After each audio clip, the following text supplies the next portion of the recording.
parlamentario del Movimiento Ciudadano para presentar su voto particular hasta por 5 minutos.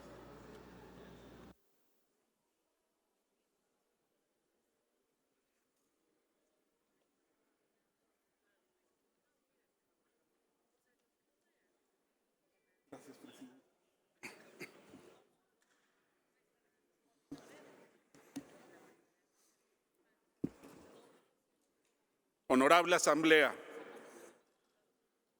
en las últimas semanas hemos sido testigos de una serie de descalificaciones y acusaciones falsas contra el Poder Judicial de la Federación.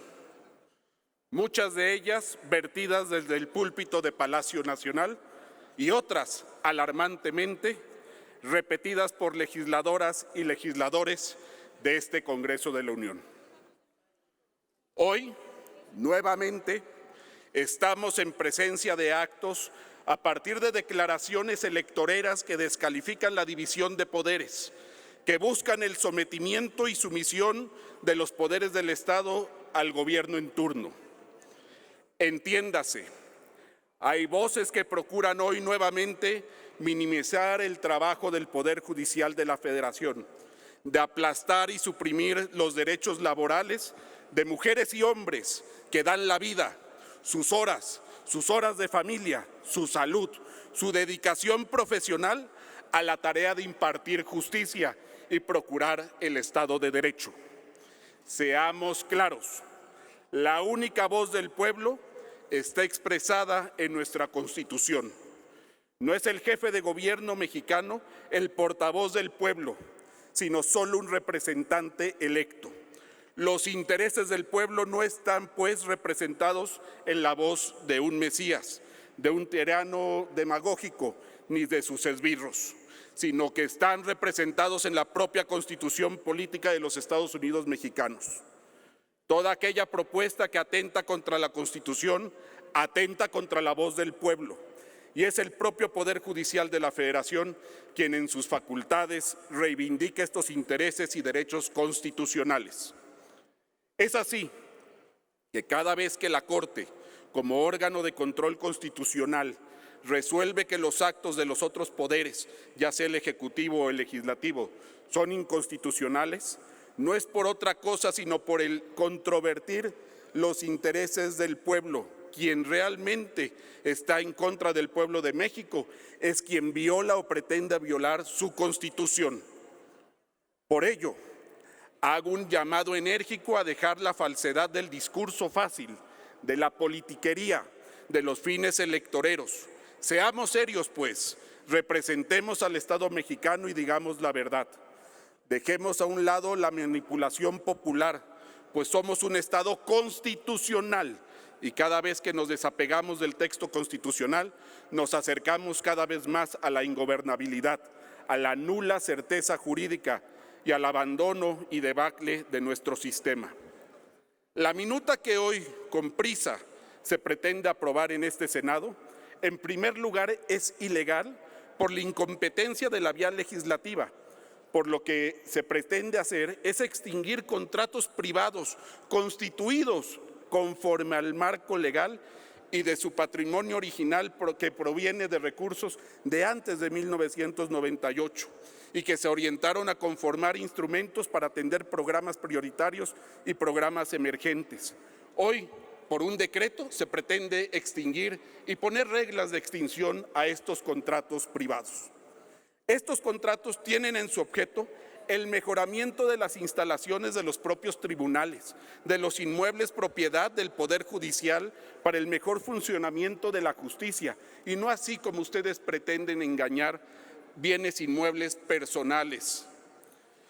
Se mejora la habitación, sí, de los inmuebles que se le dotan a los integrantes para impartir justicia y tienen como propósito la compensación a más de 55,000 trabajadores de sus condiciones de trabajo, atención médica y seguridad en el retiro.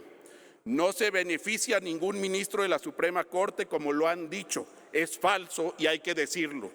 Lo que pretenden hacer ver es contrario a la verdad. Lo cierto es que con la extinción de estos fideicomisos se va a dañar a más de 55,000 familias que dan su vida al Poder Judicial y que van a afectar directamente a sus condiciones laborales ya ganadas. Se dice que lo correcto es vivir en la justa medianía, pero decir ello cuando se vive en un palacio con resguardo y con condiciones muy distantes a la realidad de la generalidad del pueblo no es austero ni es la realidad, también es falso. Pero entonces debo entrar en materia del atentado por venganza o vendetta que quieren hacer hoy y que por consignas que no han tenido éxito en la resolución a sus intereses del Poder Judicial, parte sin explicar la sinrazón de la inconstitucionalidad que hoy van a querer cometer y la inconvencionalidad de la extinción de los mismos.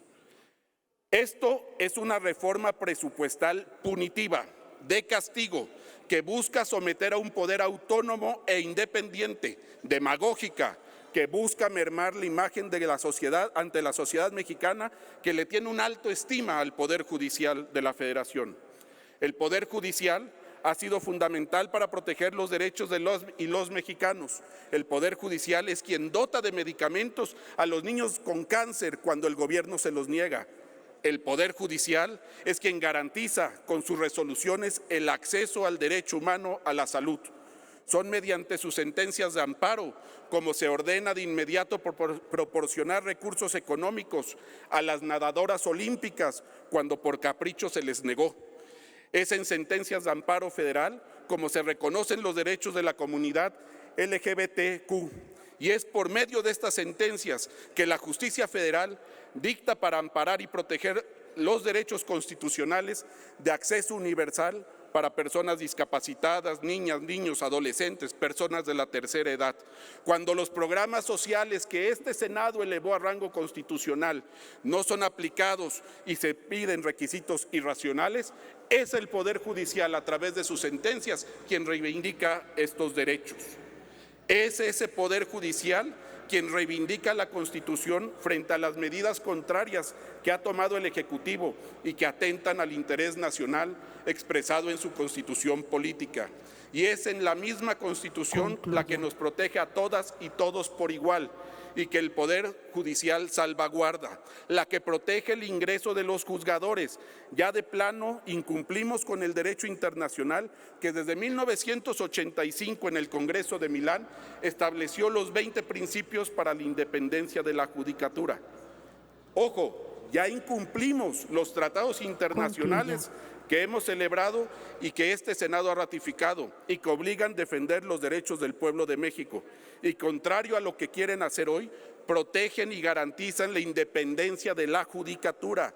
Obliga a las instituciones gubernamentales y de toda índole a respetar y acatar la independencia de la judicatura, su autonomía, su suficiencia presupuestaria mínima de funcionamiento. Concluya. Ya se ha dicho que el problema de fondo del Poder Judicial es que no hay suficiente número de jueces por habitantes y esta reducción o restricción de los fideicomisos es una amenaza a la autonomía e independencia de la judicatura. Anuncio desde ya que Movimiento Ciudadano interpondrá los mecanismos de defensa constitucional en vía de acción de inconstitucionalidad y auguro de nueva cuenta un triunfo jurídico. Esta minuta Concluya, por favor. Está disfrazada de la pretensión del sometimiento del Poder Judicial y desesperadamente buscan incidir en la opinión pública con sus falsedades. No lo vamos a permitir. Aquí está Movimiento Ciudadano, aquí están sus votos y los seguiremos defendiendo al pueblo de México. Y concluyo, Presidenta, porque apelo a mis compañeras y compañeros juristas, empezando por una exministra de la Suprema Corte de Justicia, por doctores en Derecho, por maestros en Derecho, por quien el Estado mexicano les licenció para esta práctica, para que defiendan su digna profesión. Es a ti, Olga, Eduardo, Ricardo, Rocío, Verónica, María Antonia, Ana Lilia, Lucía, Freida, Cristóbal, Rafael, Joel, Raúl y Rogelio, quienes incluso hoy estudian la carrera de Derecho, Giovanna y Gabriela, a quienes llamo a acatar la Constitución y defenderla, y que voten en contra de esta extinción. Pero no me quedo ahí y finalizo con el debate que se acaba de dar en este Senado en la reivindicación de los derechos laborales. Yo quiero ver cómo van a votar quienes son líderes sindicales, quienes representan a una pluralidad, quienes aquí en tribuna hace un momento defendieron los derechos de los trabajadores a quien representan. Concluye. Y cómo van a votar esta extinción que afectan a esos trabajadores. Cómo voltear a ver a quien representan como líderes sindicales cuando les fallan a otros trabajadores. ¿Dónde está Napoleón, Concluye. Casimiro, Cecilia Margarita, Gloria y Lilia Margarita, quien desde su origen han defendido la libertad sindical y el reconocimiento de los derechos de los trabajadores? ¿Dónde están? Queremos ver su voto en contra. A las demás Concluye. y demás senadores, apelo a su conciencia y responsabilidad al jurar el cargo de senadora o senador de la República. Juraron hacer Concluya. cumplir la Constitución. Eso exprésenlo con su voto. E invito a los valientes y valientas Concluya, senadoras por favor. a que voten en contra esta minuta y a seguir levantando la voz ante el intento de sumisión de un poder a otro. Felicidades por cumplir con cabalidad la función de senador y senadora. Mi respeto, mi admiración. Ustedes son demócratas. Ustedes merecen todo el respeto de la abogacía y el reconocimiento del Poder Judicial. Siempre haremos valer el Movimiento Ciudadano el Estado de Derecho. ¡Viva México!